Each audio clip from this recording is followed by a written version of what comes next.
गांव में तो सब जगह अकाल की परिस्थिति हो गई है। लगता नहीं कि अब इस गांव में ज्यादा दिन रुकना उचित होगा। काम के लिए बाहर गांव तो जाना ही पड़ेगा। भूषण काम की तलाश में दूसरे गांव की ओर निकल पड़ता है। चलते चलते वह विजयपुर गांव में आ जाता है। वहां उसका रहने का कोई ठिकाना नहीं था और उसके पास कोई काम भी नहीं था। चलते चलते वह एक अमीर किसान जगत सेठ के पास आ पहुंचता है। सेठ जी, मैं भूषण दूसरे गांव से आया हूँ। हमारे गांव में अकाल की परिस्थिति हो गई है। लोगों के खेत सूखे पड़े हैं। गांव में बूंद बूंद पानी के लिए लोग तरस रहे हैं। अगर मुझे आपके पास कुछ काम मिल जाएगा तो बहुत कृपा होगी बड़े भाई। अरे रे, लगता है तुम्हारी हालत बहुत खस्ता हो गई है। ठीक है, वैसे मेरे पास एक काम तो है, पर लगता नहीं कि तुम वो कर पाओगे। सेठ जी, आप चिंता ना करें। मुझे आप कोई भी काम दे सकते हैं। मैं वो काम पूरी मेहनत और ईमानदारी से करूंगा। अच्छा ठीक है भूषण, तो कान खोल कर सुन लो। मेरे पास 50 गायें और 50 भैंसें हैं। तुम्हें हर रोज उन जानवरों का गोबर निकालना होगा और रोज सुबह शाम उन्हें चारा पानी देना होगा। महीने के आखिर में तुम्हें इस काम के लिए 200 रुपए मिलेंगे। और हाँ, 2 वक्त का खाना भी हमारी तरफ से मुफ्त दिया जाएगा। बोलो, क्या तुम ये काम कर पाओगे? अरे बाप रे, 50 गाय और भैंसों को संभालना आसान काम नहीं है। पर अब मैं कुछ कर भी तो नहीं सकता, और ऊपर से सेठ जी 2 वक्त का खाना भी दे रहे हैं। ठीक है सेठ जी, मैं ये काम कर लूंगा, पर एक विनती है। हाँ बोलो भूषण, क्या बात है? सेठ जी, अगर आपको समस्या ना हो तो क्या मैं आपके गायों के साथ गौशाला में रह सकता हूँ? सेठ जी, मैं इस गांव में नया हूँ। मेरा रहने का कोई ठिकाना नहीं है। जग्गा सेठ थोड़ी देर तक सोचता है और भूषण को ऊपर से नीचे तक देखने के बाद उससे कहता है, ठीक है भूषण, तुम गौशाला में रह सकते हो। जी धन्यवाद सेठ जी।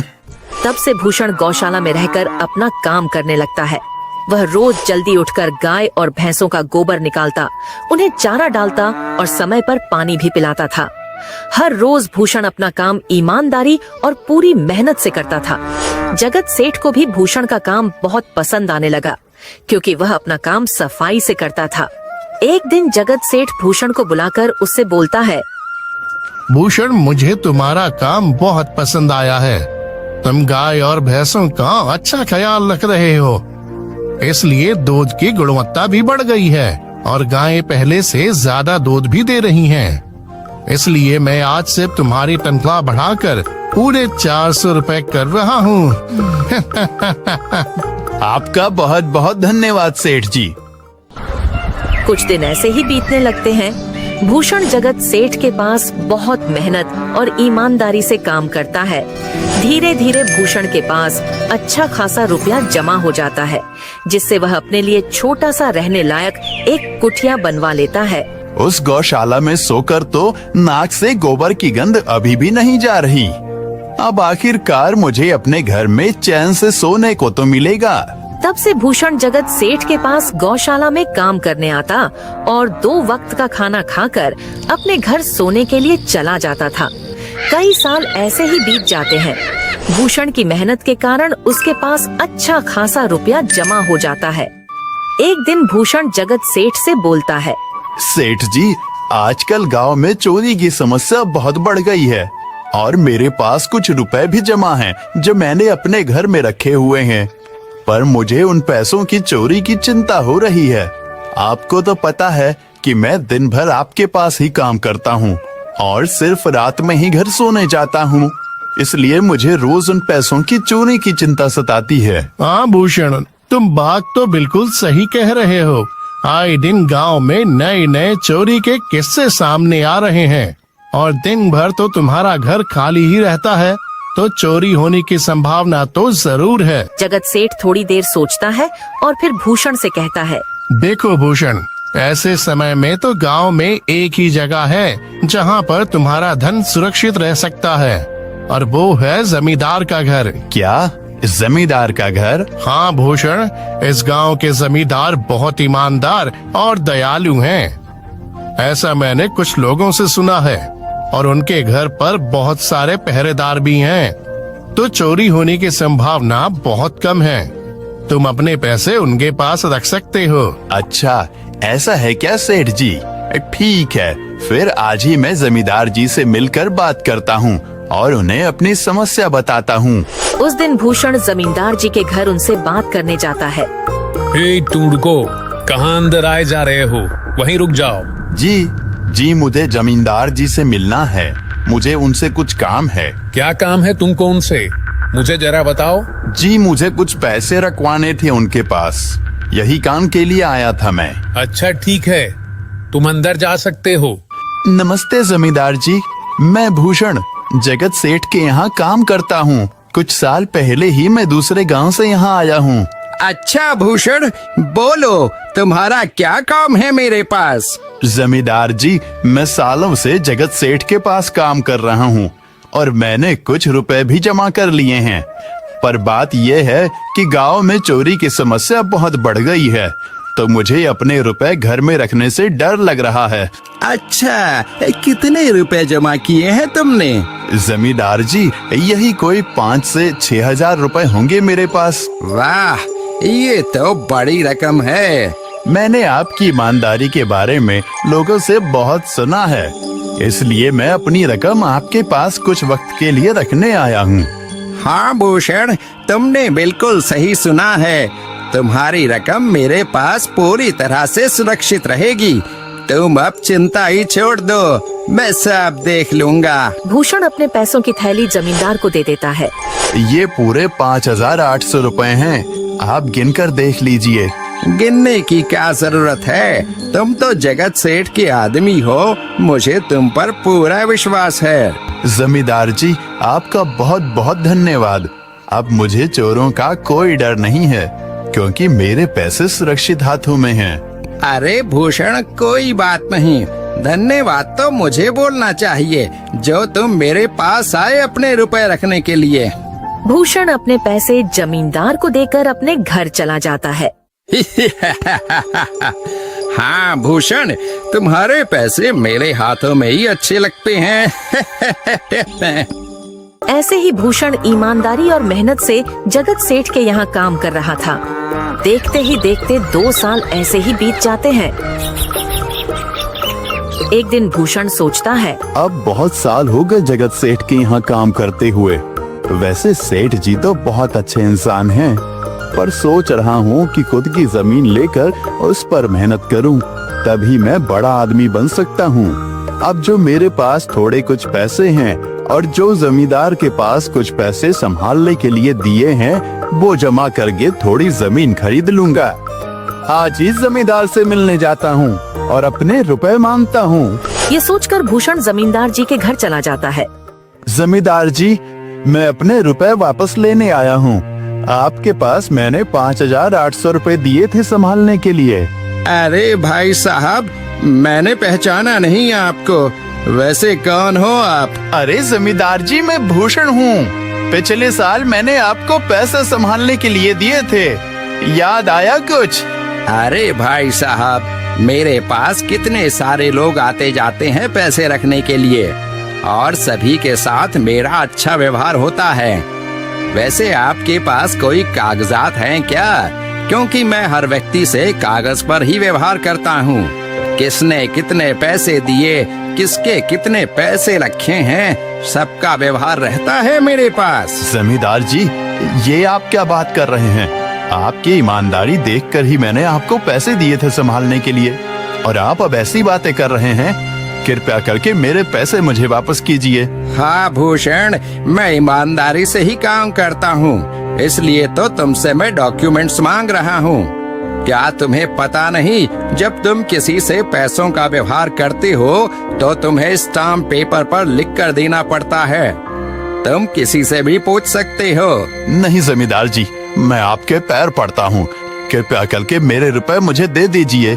बड़ी मेहनत से मैंने वो पैसे जमा किए थे, मुझ पर ऐसा अन्याय ना करें। अरे क्या ये झूठ मूठ का रोना धोना लगाया है? लगता है तुम ढोंगी हो और मेरी ईमानदारी और भोलेपन का फायदा उठाकर मुझसे ये रुपए लेने आए हो। रुक, तुझे अभी सबक सिखाता हूँ। जमींदार अपने आदमियों को बुलाकर भूषण की पिटाई करने को कहता है। इसे तब तक मारो जब तक ये बेहोश ना हो जाए। इस 2 कौड़ी के आदमी ने मेरी ईमानदारी वो डंडे से खूब मारते हैं। फिर भूषण दुखी होकर अपने घर चला जाता है। भूषण के शरीर पर घाव के निशान स्पष्ट दिखाई दे रहे थे। 2 दिन से भूषण घाव के दर्द के कारण जगत सेठ के घर काम के लिए नहीं जा पाता है। इसलिए अगले दिन जगत सेठ भूषण के पास आ जाते हैं। वह देखते हैं कि भूषण खाट पर सो रहा है और वह बड़ा ही चिंता में नजर आ रहा है। भूषण भाई, तुम 2 दिन काम पर नहीं आए, क्या हुआ भाई? तबीयत ठीक है ना तुम्हारी? कुछ समस्या है क्या? अरे सेठ जी, आप खुद यहाँ आए हो। आप खबर भिजवाते तो मैं खुद चला आता। अरे भूषण, कोई बात नहीं, तुम्हें देखकर लगता है तुम बीमार हो। क्या हुआ है तुम्हें? जगत सेठ, क्या बताऊं, जिस जमींदार के पास पिछले साल मैंने अपने पैसे संभालने को दिए थे, वो आज मुझे पैसे वापस नहीं करना चाहता। वो बहुत लालची इंसान है, वो लोगों को ठग रहा है। और जब मैंने बाद में गिड़गिड़ाना शुरू किया तो उसने डंडे से मार मार कर मेरी पिटाई करवा दी और मुझे वहाँ से धक्के मार कर निकाल दिया। अरे बाप रे, ये तो बड़ा ही गंभीर विषय है। मैंने तो जमींदार के बारे में अच्छा ही सुना था, पर मुझे भी नहीं पता था कि वो इंसान इतना गिरा हुआ है। तभी मैं सोचूं, हर साल उसकी संपत्ति इतनी ज्यादा कैसे बढ़ रही है। मुझे माफ कर दो भूषण, मैंने ही तुम्हें जमींदार के पास जाने को बोला था। गलती तो मेरी भी है। नहीं जगत सेठ, आप तो मेरा अच्छा ही सोच रहे थे। ये तो उस जमींदार का लालच है। अब लगता नहीं मेरे पैसे उस जमींदार से वापस मिलेंगे भी। भूषण, मेरे पास एक तरकीब है जिससे मैं तुम्हारे पैसे तुम्हें वापस दिला सकता हूँ। जगत सेठ भूषण के कान में सारी तरकीब बताता है। ठीक है सेठ जी, हे ऊपर वाले, ये तरकीब कामयाब होने दीजिए। अगले दिन जगत सेठ बहुत सारे पैसों को एक सूटकेस में भरकर खुद जमींदार के घर जाता है। अरे जगत सेठ, आज आप खुद यहाँ? बोलो भाई, इस गरीब के घर कैसे आना हुआ? हमारा तो ये सौभाग्य है कि आप जैसे धनी आदमी के चरण हमारे घर में लगे हैं। नमस्ते जमींदार जी। अरे जमींदार जी, आप तो मुझे अब लज्जित कर रहे हैं। वैसे मैं कुछ महीनों के लिए दूसरे राज्य में व्यापार करने जा रहा हूँ। मैं ये लगभग 50,000 रुपए लाया हूँ। मुझे डर है कि कहीं ये चोरी ना हो जाए। क्या आप मेरे सारे पैसे अपने पास संभाल कर रख सकते हैं? आपके सिवाय इस गांव में और किसी पर भरोसा नहीं कर सकता। अरे जगत सेठ, ये भी कोई पूछने की बात है? मेरे पास आपके पैसे बिल्कुल सुरक्षित रहेंगे। आप निश्चित होकर व्यापार करने जा सकते हैं। इस बार तो बड़ी मछली हाथ लगी है। बार बार ऐसा मौका नहीं मिलता। भारी माल हाथ में लगने वाला है। तभी वहाँ पर भूषण आ जाता है। अरे भूषण, तुम? अच्छा हुआ तुम आ गए। मैं तुम्हारे पास ही आने वाला था। मुझे माफ करना, उस दिन तुम्हें पहचान नहीं पाया। इतने सारे लोग मेरे पास आते हैं तो जरा परेशानी होती है, पर मैं अपनी बातों का बड़ा पक्का हूँ। हाँ रुको, मैं तुम्हारे सारे पैसे अभी देता हूँ। जमींदार भूषण के सारे पैसे उसे लौटा देता है। माफ करना भूषण, मेरे आदमियों ने तुम्हारे साथ उस दिन बदतमीजी की। मैं आज ही उनको काम से निकालता हूँ। भूषण बिना कुछ बोले वहाँ से चला जाता है। अरे क्या बात है जमींदार जी, आप तो अपने बातों के बहुत पक्के हैं। तो ठीक है, मैं अपने सारे पैसे आपके पास रख सकता हूँ। जगत सेठ इतना बोल ही रहा था कि तभी वहाँ जगत सेठ का नौकर आ जाता है। मालिक, अब आपको बाहर के राज्य में जाने की कोई जरूरत नहीं है। अभी अभी व्यापारियों का संदेश आया है और उसने कहा कि वो खुद हमारे गांव आ रहे हैं। अरे ये तो बहुत बढ़िया बात हुई। अब मुझे इतनी दूर नहीं जाना पड़ेगा। सुन रहे हो जमींदार जी, व्यापारी यहाँ आ रहे हैं। अब मुझे नहीं लगता कि ये पैसे आपके पास रखने का कोई मतलब होगा। चलो, आपका बहुत बहुत धन्यवाद। आपने इतनी ईमानदारी दिखाई मुझे। हाँ, पर अगली बार जरूर आपके पास ही आऊंगा। ऐसा बोलकर जगत सेठ और उसका नौकर वहाँ से अपने पैसे लेकर चले जाते हैं। धत तेरी की, ये क्या हो गया? ये 50,000 तो चले गए और जो भूषण के 5,800 रुपए हड़प लिए थे वो भी चले गए। आपका बहुत बहुत धन्यवाद सेठ जी। अगर आज आप ना होते तो मेरी सारी जमा पूंजी वो जमींदार हड़प लेता। भूषण, कोई बात नहीं। जो व्यक्ति मेहनत और ईमानदारी से कमाता है, ऊपर वाले उसका कभी बुरा नहीं होने देते। और जो हराम